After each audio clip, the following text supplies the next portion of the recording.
As much as it might disgust us to talk about Republicans and conservatives, we got to do it anyway because it looks like they're the most dangerous people in America.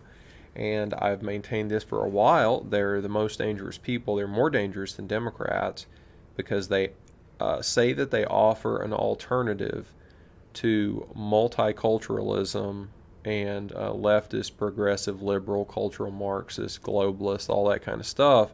They present the main focal point for an alternative, but they are hopelessly compromised. They're liars. They don't serve the interests that they say they're going to serve. And they just basically undercut the possibility for an effective alternative. So my friend who's an artist sent me an email, an article, a press release by the Louisiana U.S. Senator Bill Cassidy. And Bill Cassidy was bragging about how he has gotten a bill through the Senate that will now go to the House, I guess, and then go to the Trump presidency, the administration, for signing. And this bill says that they are going to stop paying for portraits of presidents, vice presidents, senators, and congresspeople out of public money. This guy, Bill Cassidy, says that we should not be spending $20,000, for example, on one of these portraits out of public money because it's a waste of taxpayer expense. And in another world, in another universe, I might be inclined to agree with him, but you have to take this stuff in the context of what the Republicans and he particularly are doing overall. So he says that we can't afford to spend $20,000 on a painting. On the other hand, you saw the omnibus and the budget that the Republicans are coming out with. They're going to spend $700 billion on the military in addition to what we're already spending. They're going to pay for border security in Libya. They're going to continue to give money to Israel, Jordan, and Egypt for their security interests, and they won't fund the wall. They won't fund the wall that the American people put their trust in Donald Trump for, is basically the number one thing on his platform, accompanied with the economic nationalism. But the public wants the wall, and the Republicans aren't interested in the wall. So because it's too expensive or whatever, right? So when you look at this guy saying, I'm going to save you 20 grand on a painting, you've got to know that he's full of shit. And it means that everything else that's coming out of his mouth is suspect. So what we're going to do is we're going to look at a few press releases that have come out from this senator's office, and we're going to see if they make sense. The thing that I've got running across the top of the screen are 5 or 6 points from the House GOP's platform. So they've got this race neutral thing that says they want an equal shot at the American dream. All Americans should be equally entitled to, getting rich and becoming millionaires or whatever. It's kind of like the lottery, right? A lot of people participate. Only one person out of, a few tens of millions ever actually wins, but people keep playing. Protect our way of life. What way of life is that? If it's strip malls and international interventionism, then yeah, they do want to protect that. In the bailouts, no, not really. The bailouts are still continuing in different forms. The money that went out, I don't think has ever come back, and there'll probably be more in the future if they think they need it. President or king, this was anti-Obama stuff, but actually this may be one of the principles that they really believe in, because even though Trump is a Republican and was pushing some of the things that the Republican voters want, the GOP's been stopping him every step of the way. So president or king, they may actually be honest about that. Starting over with Obamacare, we know that's a joke, right? Because when they had the opportunity, they wouldn't do it. So Bill Cassidy's been pushing this painting thing since 2013, actually.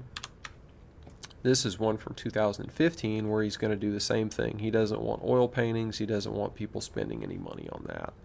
So 2013, 2015, and now here we are, 2018. He was successful in getting this out of the Senate. He was probably only successful because the portraits that were done of the Obama family or the husband and wife team, the president, former president, and the former first lady, that they were apparently painted by some kind of black nationalist or something who also had pictures of black women chopping off white women's heads. So I think that was probably like a bridge too far for a few people, and that's why they said we're going to stop paying for these. We're going to stop paying for these paintings. So he got some support for his pet issue finally. The national debt is over $20 trillion, he says, and I'd like for you and him and all of us to just think about an item like this that he's been working on for 5 years. How much money is he going to save with this painting stuff? It's ridiculous. I think that perhaps the only reason that these people are working on such a small issue like this is because it keeps your mind off all of the other spending, the welfare stuff, the military, the foreign aid, the interventionism, all the contracts that are given out to the big military industrial complex people and all that. So this is something that is not related to, the only people who are going to get hurt here are individual artists who are getting contracts, right? That's it. These people are not corporations, they're not big businesses, they are individuals, they're tradespeople, they're craftspeople. So they're going to catch a screw and they're not going to get paid. Everybody else is still going to get paid. So conservatism, it's a joke because it can't accomplish any of the things that it tells its subscribers and constituents that it's going to accomplish. So what have the Republicans, what have the conservatives what have they been able to do about abortion in the United States since Roe versus Wade? They've been able to throw up a bunch of roadblocks and kind of make it more difficult, but everybody who wants an abortion in the first or second trimester is basically able to get one still, as long as you're smart enough to be able to own a car and save $500 or something like that. And a bunch of people are going to tell you that abortions are difficult to get or whatever, but for anyone who has minimal agency and responsibility, you can get an abortion. You just might have to drive 6 hours to get one.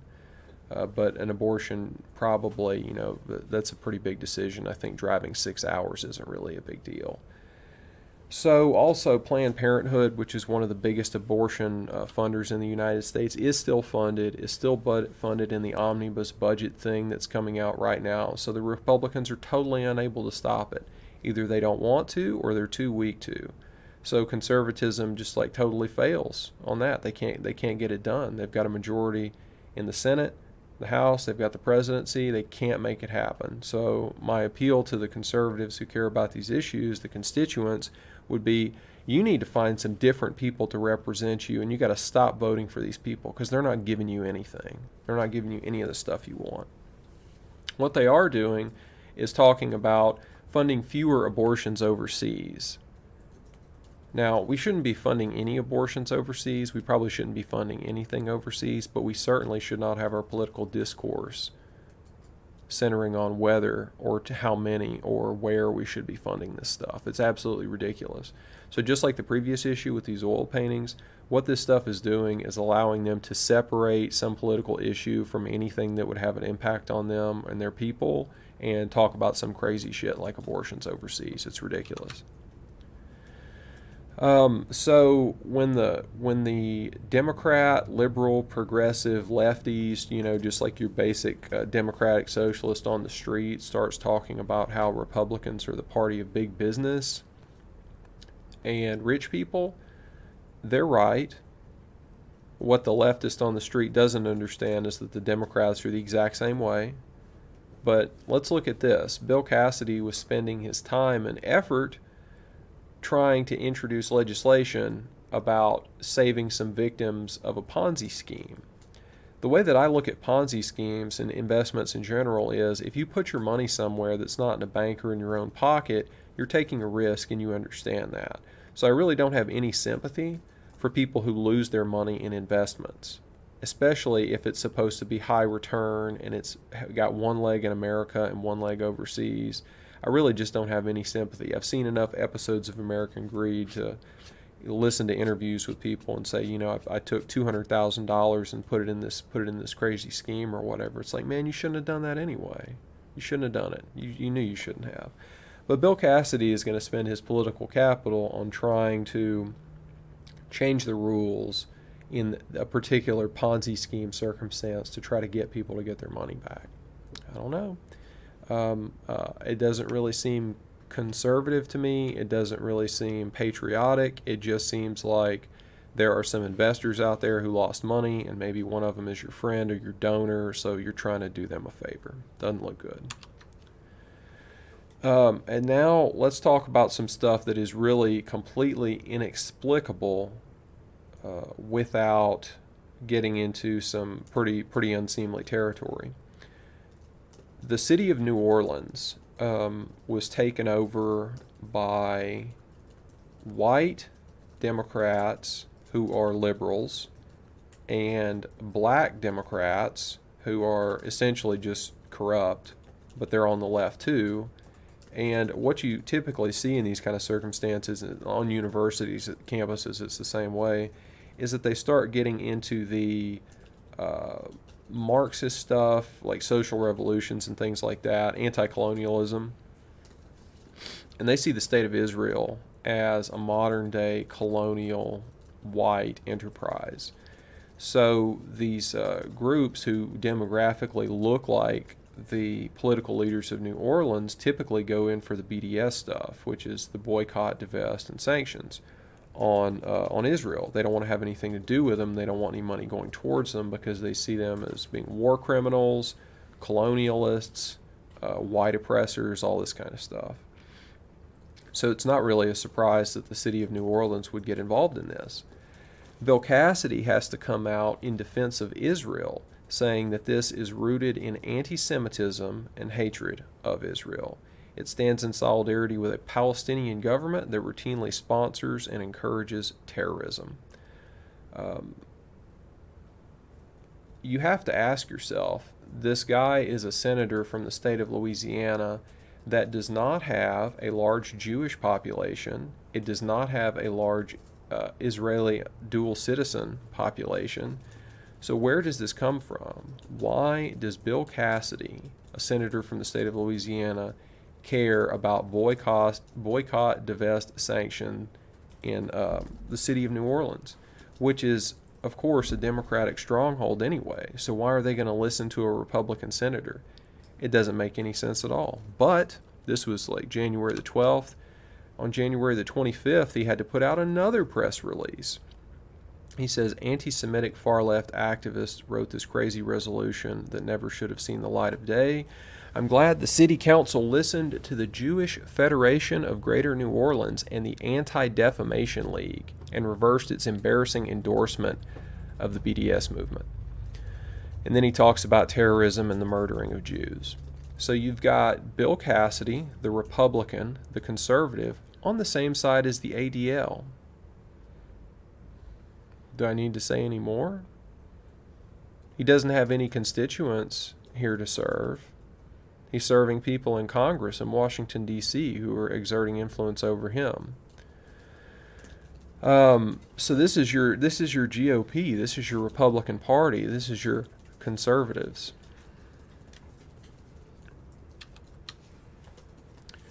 This, I think, is the best part for me, because if you want to know why Trump has never been able to get over the Russia stuff, it's because there are people in the Republican Party who are pushing it because they hate Russia. People like John McCain and apparently people like Bill Cassidy. So I guess this was a week and a half ago, a bipartisan group of 39 senators expressed opposition to the Nord Stream 2 pipeline that would carry natural gas from Russia to Germany, urging that the administration utilize all tools at its disposal to prevent its construction. So let's take a step back and think about what this is. Russia has been selling natural gas to Western Europe and Central Europe for, I don't know, as long as I've been paying attention to this issue. This pipeline would not allow them to do something that they're not already doing. It would allow them to do it cheaper. There would be more efficiency, and the gas would be cheaper for the Europeans, and the Russians would make more money. And it's infrastructure. So our senators here in the United States are asking the administration to stop an independent economic transaction between Russia and Germany and other Western European countries, what right do we have to tell those people how to conduct business between each other? We've got no moral or ethical um, feat in this game. If you look at the list of people down here, you've got John McCain, you've got Amy Klobuchar, Lisa Murkowski, Ted Cruz, Marco Rubio. It completely cuts across all of these so-called ideological and party lines, and you see that actually all these people are really on the same team. People from all different states in the whole country. So you've got these people, and the most that they can say is that we should be selling natural gas to Europe instead of Russia so that we can influence European politics and potentially make some money. Influence them to what purpose, for what purpose? If you think about all of the white people who were killed in America by, for example, non-white violence, which is an issue that these people don't want to talk about at all, or if you think about all the people in South Africa who are being killed by the black South Africans who are basically telling everybody daily that they're getting ready to commit white genocide, to the extent that they're not already committing it. They're saying they're going to do even more. That hasn't drawn any complaints from Bill Cassidy like the anti-BDS sanction, or the BDS sanction. So that just like the talk about the possibility of the boycott, divest, sanction stuff drew a condemnation. This other stuff doesn't. So I would kind of submit to you that until the United States government and the Republican Party and these bipartisan committees reorient themselves and start pursuing American policies that would benefit American people, there's no reason for the United States to be exercising any influence in Europe. And to the extent that they do, it's actually a bad thing because it's going to keep the Europeans from helping themselves. It's going to reinforce all of the same corrupt regimes that are already over there, like Merkel, Theresa May, the rest of them basically. So that's my opinion about this guy. I think we've now come back to the beginning. He is telling you that he wants to save money. He doesn't want to save any money. He's telling you that he wants to protect people. He doesn't really want to protect people. He's saying that he wants to make America powerful overseas, but you have to ask yourself for whose benefit, obviously not ours. And I would submit to you that this guy is going to be pretty typical of any of the Republicans in Congress. There's a few who are good. Most of them are going to be just like this guy. Yeah, go look at Lankford, James Lankford from Oklahoma. He's probably, a carbon copy of this guy. He hates Trump. He says that, white people need to be challenged on race in the context of Christianity. And he's got, two beautiful white daughters who either them, their children, or their great-grandchildren are probably going to have a really difficult time in this country that they're creating here. Thank you for your time.